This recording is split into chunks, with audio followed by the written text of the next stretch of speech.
उनकी जो जानकारी है उस जानकारी के मुताबिक कांग्रेस पार्टी जानबूझकर हरियाणा स्टेट इलेक्शन हार चुकी है।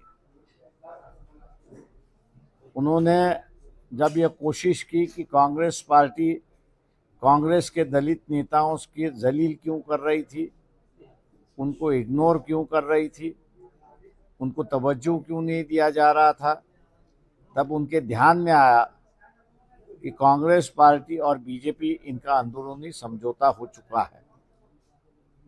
पटियाला में कांग्रेस के अध्यक्ष खड़गे जी, सोनिया गांधी जी, राहुल गांधी जी, रॉबर्ट वडेरा जी है, चिदम्बरम जी है, उनके बेटे जो है, उनके मामले पटियाला कोर्ट में शुरुआत होने वाले हैं।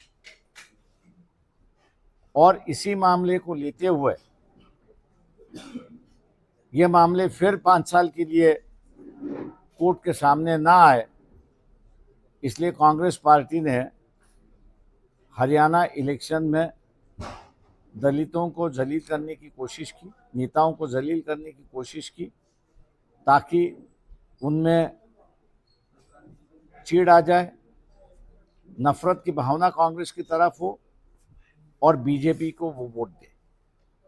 और नतीजा यही हुआ कि दलितों में नफरत की भावना आई और उन्होंने बीजेपी को वोट दिया और बीजेपी की सरकार आई। ऐसी एक परिस्थिति है।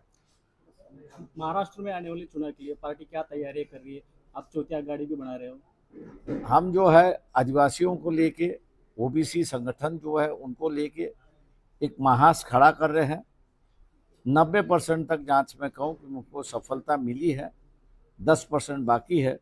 2-3 दिनों में जो है वो 10% भी सफलता आएगी और मेरे ख्याल से उस फ्रंट की जो शक्ल है वो हम लोगों के सामने ले आएंगे। अभी आपने जुड़े हैं? आदिवासी संगठन जो है, एकलव्य संगठन आदिवासियों का है, भारत आदिवासी पार्टी है वो साथ में है, भिल समाज के संगठन जो है वो साथ में है, कोकणा समाज का संगठन है वो भी साथ में है, गोंडवाना पार्टी जो है वो भी साथ में है, उसके बाद में माना है, गोंड गोवारी है, हलबा है।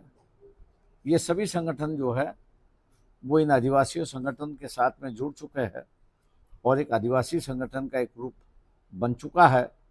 उसके साथ साथ ओबीसी संगठन का भी जो रूप यहाँ पर बन रहा है, मैंने जैसे कहा कि 90% कंप्लीट हो चुका है, 10% है, इन 2 दिनों में वो हो जाएगा। और एक ऑल्टरनेटिव फ्रंट हम जैसे कहते हैं, वो एक ऑल्टरनेटिव फ्रंट के रूप में हम लोगों के सामने पेश आएंगे। अभी आपने कहा कि महाराष्ट्र की सभी पार्टियां जो है वो मराठा पार्टियां है, क्या आपका आकलन है?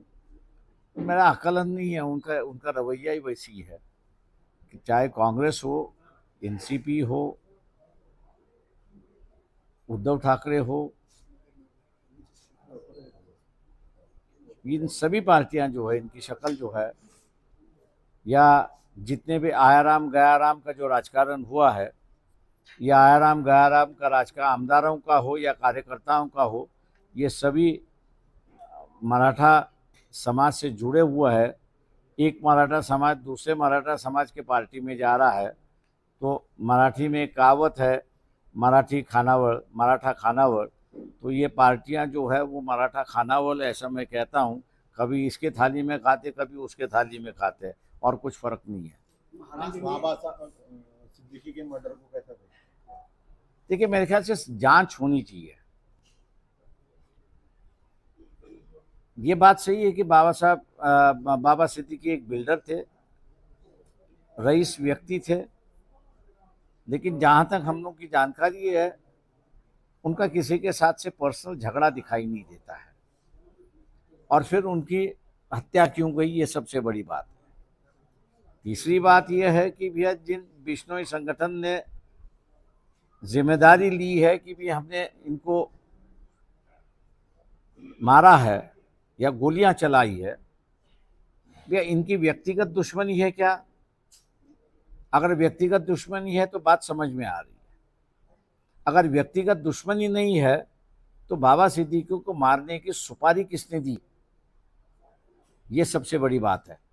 और हम लोग पुलिस से यही कह रहे हैं कि ये जो सुपारी देने वाला जो है इसको आप ढूंढ के निकालिए ताकि पता चले कि बाबा सिद्दीकी को गोलियां क्यों मारी। जिस गैंग का नाम आ रहा है उस गैंग का सरगना गुजरात जेल में बंद है और वो कहीं से ऑपरेट हो रहा है, ऐसा लगता है आपको?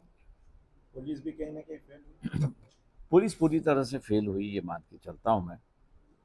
और इसलिए हम लोग ये कह रहे हैं कि मुख्यमंत्री और होम मिनिस्ट्री जो है इन्होंने अपने पद का इस्तीफा देना चाहिए, क्योंकि एक राजनीतिक दल का व्यक्ति जो है और आपके ही गठबंधन के व्यक्ति जो है आप उसको बचा नहीं पा रहे हो, तो ये इंटेलिजेंस फेलियर है। मैं मान के चलता हूँ जब एक जेल में बैठा हुआ व्यक्ति अगर आदेश देता है तो ये तो इंटेलिजेंस फेलियर है। Thank you. महाराष्ट्र में अभी मुस्लिम, दलित और वंचित जो घटक है उनको खत्म करने की कोशिश कर रहे हैं, आप कैसा देखते हैं इसके तरफ? नहीं देखिए, हर अपनी राजनीति करते रहता है, हम लोग अपनी राजनीति करते रहेंगे। Thank you.